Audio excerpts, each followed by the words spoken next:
lap from pole position, but hasn't let it affect him. He's just quietly gone about his business. Now back in the front, we see Kano and Bahusa going side by side on the run into turn 5, and Bahusa looks like he's ahead. Is he going to go up the inside of the number 20 as well? He is. A solid move there. Of course, Kano, he's had work to do, and he was, as we see, actually a crash there for the 26.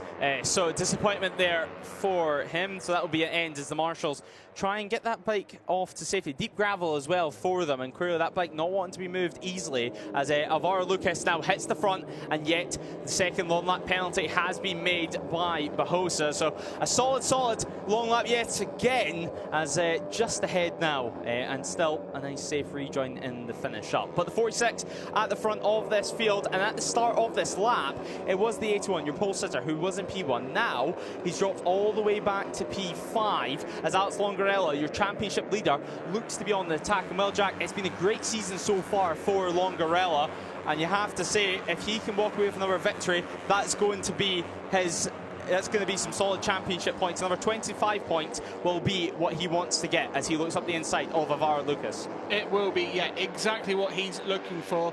As we see, they come through the final chicane, taking a couple of different lines. Some riders hitting the curbs a bit more. Alex Longarella getting some encouragement from his team on the pit wall. And we see the number 4, battle for the lead through turn 1. Just trying to see who that is. It's a number 45, so it is Longarella who takes the lead. Gambarini running wide again at turns 2 and 3. We've just had confirmation that the number 19 has taken, so that's Remy Samwan has completed his long lap penalty.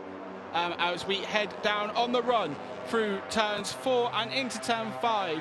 And it's Christian Borelli who has the slipstream. Alex Longarella, it's Borelli who actually makes the move. It's very tight through turn 5.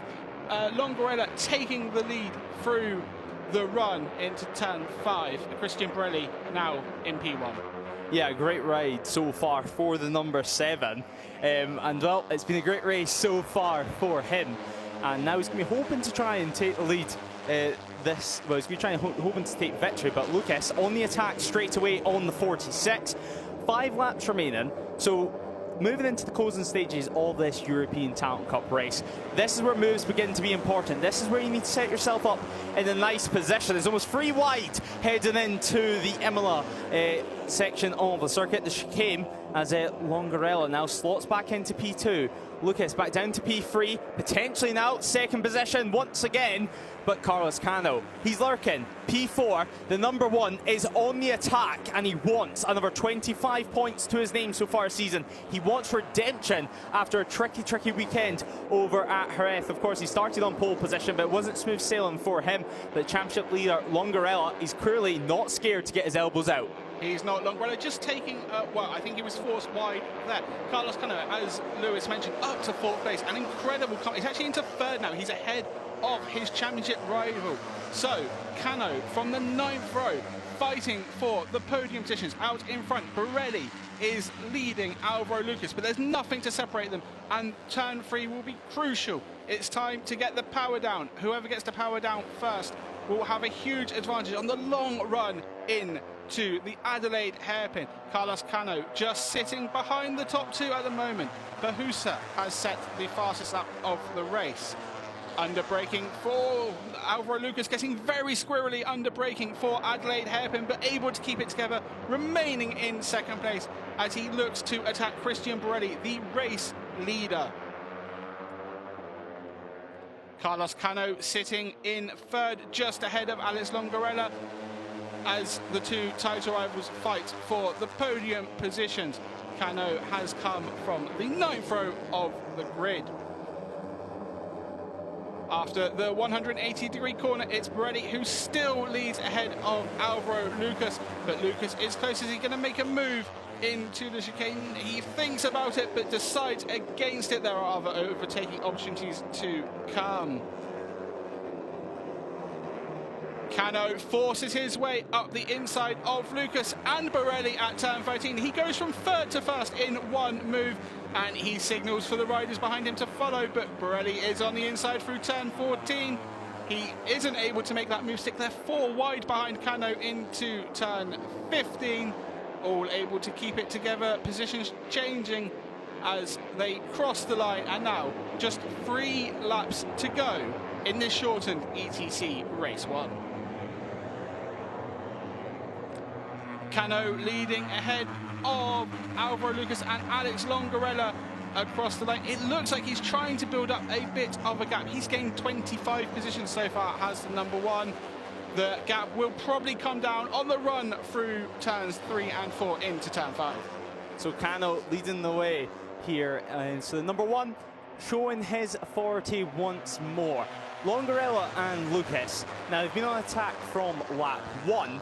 And well, you have to wonder, is that just going to be a strategy to try and bunch everyone up once again? Because quite a few riders, they do enjoy a group battle, and they do enjoy being able to get in the mix and allow other riders to trip up each other. They do, and we just see Alex Longarella leading the race. Now he just gets ahead, and Alvaro Lucas passes Cano as well, but Cano's fighting back into the 180-degree corner. Can he do 2 for 1 once again? He can. Although it looks, he has been able to make it stick. It is a big group fighting for P1 at the moment. Yeah, it's classic European Talent Cup stuff. Longarella and Cano go side by side. The 2 of the top contenders here in 2025. It's prime time stuff here with 3 laps remaining. It's everything to play for. It's elbows out as Cano goes up the inside. The number 1 goes through. Lucas also tries to get himself into the podium positions once more. Bahosa continues his attack. Now keep in mind, 2 long lap penalties and now about to snatch the lead, although they're 3 wide once more. Ramadipa as well, trying to make up a few positions. That's going to demote the likes of Longarella further down the order. So Longarella all the way back down to P5, and already the field taking a lot of curb at the final chicane as Cano's side by side. Here's the inside line for turn 1, and well, the number 1, the reigning champion, back into P1. He had a superb exit out of that chicane. They took slightly different lines, and that helped Cano back into the lead through turns 1, 2 and 3, but he now is giving everyone else a tow behind him. Yeah, he's giving everyone a run for their money, that is for sure. As we head on to the penultimate lap, the 69 looks up the inside. That is Bahosa. Up the inside he goes, and straight away as well, the 45 Longarella. Everyone's going to try and take opportunity and push Cano further down the order. Obviously, this race, Cano, he's had a dramatic one. Started from P26, started all the way back down the order. He's been used to fighting with people all the way throughout the race. Obviously, reigning champion, plenty of experience fighting at the front, but it's one thing to do it at the front, it's another thing to fight through the field and still have the pace, still have the tyre underneath you to fight as we near the final lap.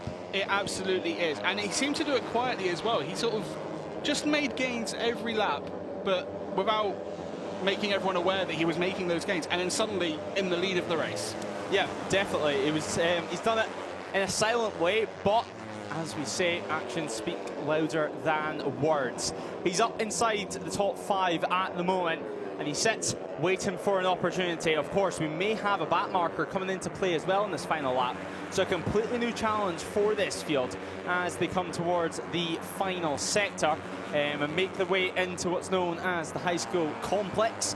Heavy into the braking zone once more, and Alvaro Lucas, his bike's on the move underneath him, but he does get it stopped, he gets it turned and gets it out towards the final chicane now. Tricky to make a move through the final chicane, but it's all on your exit as we enter the final lap. Longarella leads from Ramadipa with Lucas in 3rd, Cano in P4 and Bahosa in P5. It's going to be a very tense final lap. We've got Cano looking for a remarkable victory from 26 on the grid. His title rival will obviously want to prevent a points gain for the number 1. And Ramadipa through turn 4, that looked like taking the lead. Obviously, that will change on the run into turn 5. Yeah, on the break is at turn 5, you'd think. 1 or 2 moves still to be made. Ramadipa, though, has the inside line. Heavy on the brakes. It is Cano who was bravest. As now we continue our battle, we continue our run with 3 quarters of a lap left. And well, the team watches on. Cano's team watches on with, I'm sure, a little bit of enjoyment, but right now it'll be mainly nerves as Cano, a save, and then he is down. Cano, he lost the front, he tried to save it, and when saving it, it brought him back into the middle of the circuit. So the number 1 is down on the deck. And definitely some disappointment there. His team watches on in disappointment.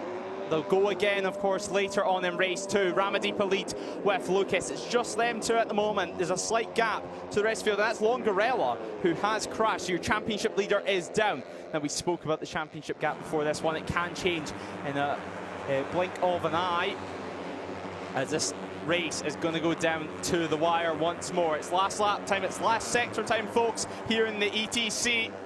Kano and Longarella walk off as Ramadipa leads with just 2 corners remaining. Ramadipa is going to win race 1 of ETC, celebrates over the line, and it is going to be the 32 in P1. What a finish, what a result. 98 thousandths of a second. Ramadipa wins from Alvaro Lucas. Of course, number 7 of Borelli will take the final spot on the podium. Bahosa in P4. Gabarini P5 after starting from pole. But frustrations you would have to think for both riders, really. But Kano, a small mistake, a small error, a massive, massive price to pay.